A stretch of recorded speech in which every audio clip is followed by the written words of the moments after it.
होली मिलन के इस पावन कार्यक्रम में मंच पर उपस्थित समाजवादी पार्टी के सम्मानित जिलाध्यक्ष आदरणीय अजय कुमार बबलू राजा जी, मंच पर उपस्थित जिला पंचायत के पूर्व सदस्य अध्यक्ष वरिष्ठ समाजवादी नेता आदरणीय राम सिंह यादव जी, रनिया से चेयरमैन, रूरा से चेयरमैन रहे आदरणीय रिंकू कश्यप जी, झंझट टाउन एरिया से चेयरमैन रहे आदरणीय संतोष त्रिपाठी जी, समाजवादी पार्टी यूथ सभा के जिलाध्यक्ष भाई मनोज यादव जी, बाबा रघुनाथ जी, हमारे समाजवादी पार्टी के वरिष्ठ नेता भाई शेखू खान जी, इस विधानसभा के विधानसभा अध्यक्ष आदरणीय रघुनंदन यादव जी, भाई राकेश कल्लू यादव जी, इस कार्यक्रम के आयोजक अजय प्रताप जी, गोलू जी, उनकी टीम के सभी साथीगण और इस कार्यक्रम में देर तक बैठाने के लिए आयोजक पूरी टीम को, इस मंच के माध्यम से सामने बैठे सभी साथियों को मैं आप सभी का हार्दिक स्वागत करता हूं, वंदन करता हूं, अभिनंदन करता हूं। और आज इस गांव में तो वोट मांगने की जरूरत नहीं पड़ी, मैं तो यहाँ से 8 चुनाव लड़ चुका हूँ। पहली बार हमारा समर्थन किया, इसलिए हम तो जान नहीं सकते हैं कि समाजवादी पार्टी का ये गांव है, लेकिन समाजवादी पार्टी का गांव है। अब समाजवादी पार्टी में हमारे नेता ने दिल बड़ा कर लिया है। ये समाजवादी पार्टी के मानने वाले लोगों को, चाहने वाले लोगों को, कार्यकर्ताओं को समझने की जरूरत है। क्या समझने की जरूरत है? अब समाजवादी पार्टी में केवल लोहिया का समाजवाद नहीं है, अब समाजवादी पार्टी में गांधी का गांधीवाद भी है और अम्बेडकर का अम्बेडकरवाद भी है। तो अब समाजवाद ये नहीं है, अब तो समाजवादी पार्टी के कार्यकर्ताओं को, समर्थकों को, वोटरों को दोनों हाथ फैला करके राष्ट्रीय अध्यक्ष का इशारा समझते हुए भाईचारा कायम करके 27 में जो बड़ी आसान उम्मीदें हैं 22 करोड़ लोगों को, उन उम्मीदों पर खरा उतरने की जरूरत है। खरा उतरेंगे कैसे? इसके लिए इस देश के पहले विद्वान, विश्व के 5वें विद्वान, इस देश के संविधान निर्माता बाबा साहब अम्बेडकर ने कहा था, क्या कहा था, कब कहा था, क्या कहा था? उन्होंने तब कहा था जब इस देश में मनु के विधान के तहत जो व्यवस्था चल रही थी, सीढ़ी नुमा, उस सीढ़ी नुमा व्यवस्था के तहत सार्वजनिक तालाब में कुत्ता बिल्ली तो पानी पी सकता था, जानवर पानी पी सकता था, लेकिन इंसान को तालाब में घुसने की इजाजत नहीं थी। इतना छुआछूत था। तब बाबा साहब अम्बेडकर ने 26 नवंबर 1949 को एक वोट का समान अधिकार देकर के भारत में पैदा किसी भी जात धर्म के आदमी को, हिंदू, मुस्लिम, सिख, ईसाई, पारसी, बुद्धिस्ट, सबको प्रधान से लेकर प्रधानमंत्री बनाने और बनने का अधिकार दिया। धरती पर स्वर्णिम की शुरुआत 1949 से हुई। उस स्वर्णिम के तहत हम 4 बार समाजवादी पार्टी को यहाँ से मुख्यमंत्री बनाने में सक्षम हुए हैं। अगर वो अधिकार नहीं होता तो हम नहीं बन पाते। आज देश के हालात बहुत ऐसे कार्यक्रमों के माध्यम से जाकर लोगों को सजग और सतर्क करने का काम करेंगे। क्या करेंगे? केवल ये गाना बजाना तो तब तक रहेगा जब तक संविधान रहेगा। भी नोट कर लो,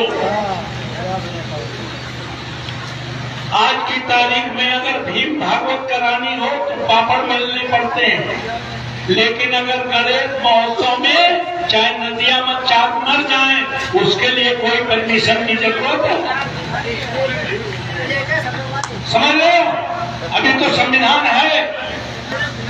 तो इसलिए हमारे नेता ने कहा, जाइए गांव-गांव लोगों को सजग और सतर्क करने की कोशिश करिए।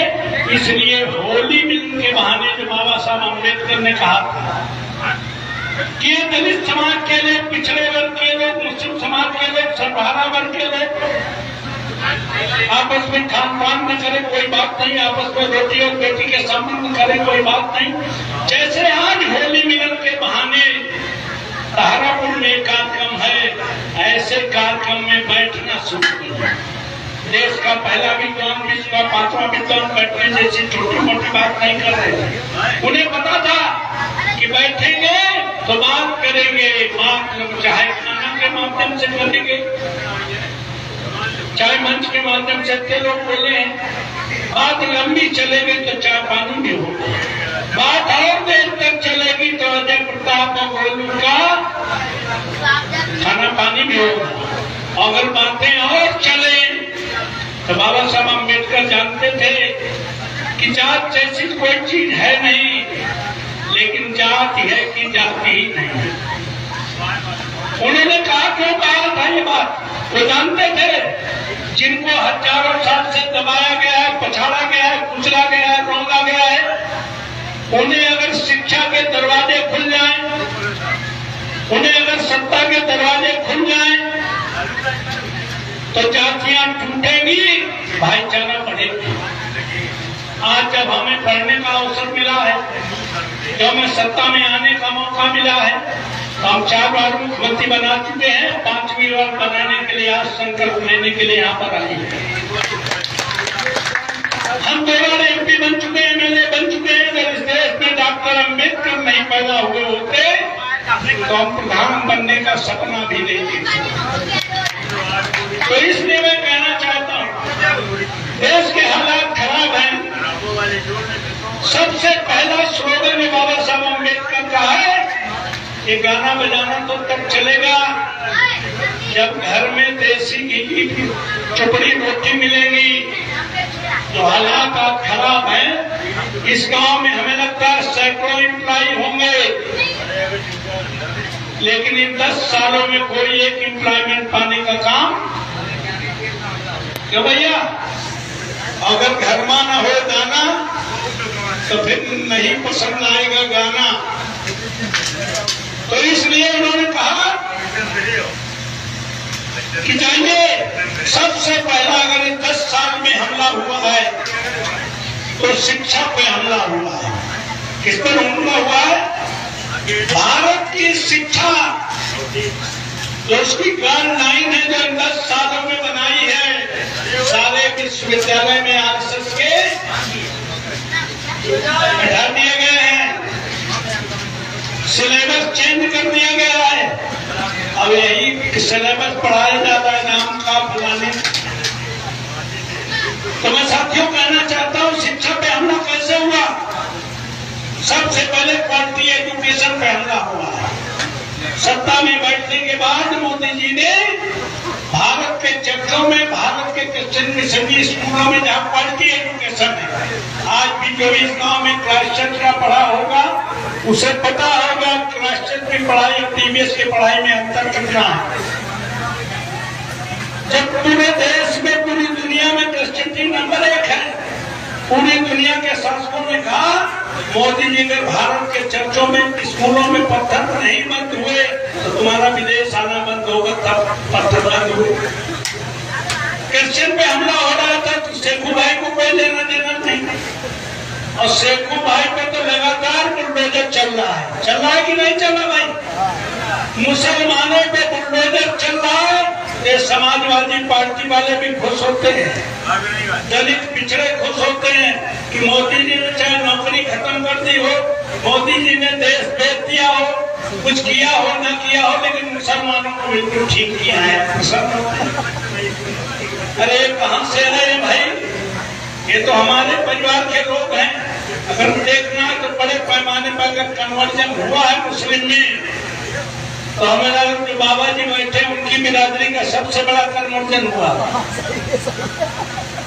जब इन पर हमला हो रहा है तो कोई पिछड़ा नहीं बोल रहा है, दलित नहीं बोल रहा है।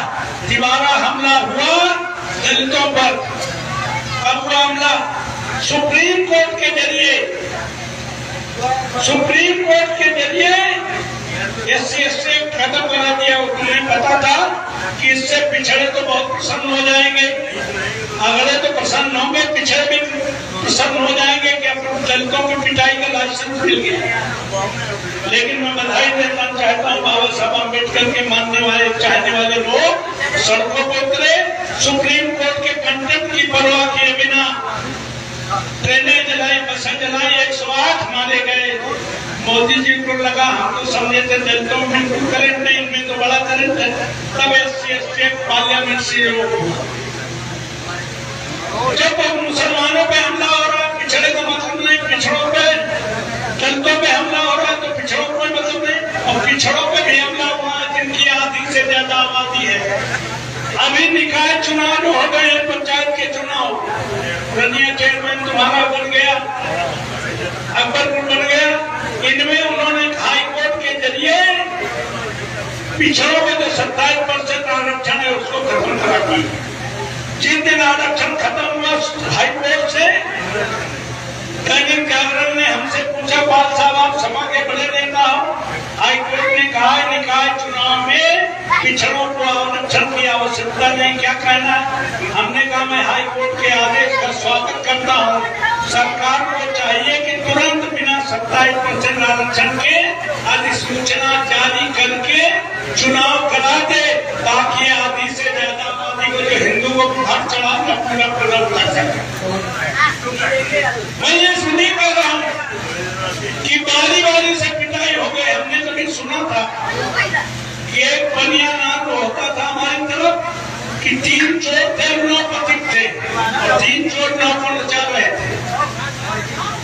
तो वही हर देश में हो रहा है, इसलिए हम लोग इसी होली मिलन के बहाने आपको सजग और सतर्क करने आए हैं कि दलित, पिछड़े, अकलियत, सभारा, संतोष त्रिपाठी जैसे लोग जो संविधान और लोकतंत्र में विश्वास रखते हैं, इनको सब में भाईचारा बना करके आने वाली 27 में आदरणीय अखिलेश यादव जी को मुख्यमंत्री की कुर्सी में बिठाने का आग्रह करते हुए पुनः आयोग टीम को बहुत बहुत बधाई देते हुए कि चिंतन करो, चिंतन करो, मंथन करो, मनन करो। जो मैंने कहा है, दोनों हाथ फैलाकर बिना चिन्हित किए कि दलित है तो बस भाई है, ये भला है तो भला है, ये अब चिन्हित करना बंद करो, दोनों हाथ फैलाकर समेटने के काम करो। क्योंकि अब 23-25% में सरकार बनने वाली नहीं है, अब 4 बार की बनी है तो 22%, 23%, 24% वोट से बनती थी, अब 51% वोट चाहिए। इसलिए दोनों हाथ फैला करके भाईचारा बनाने का काम करोगे। बहुत बहुत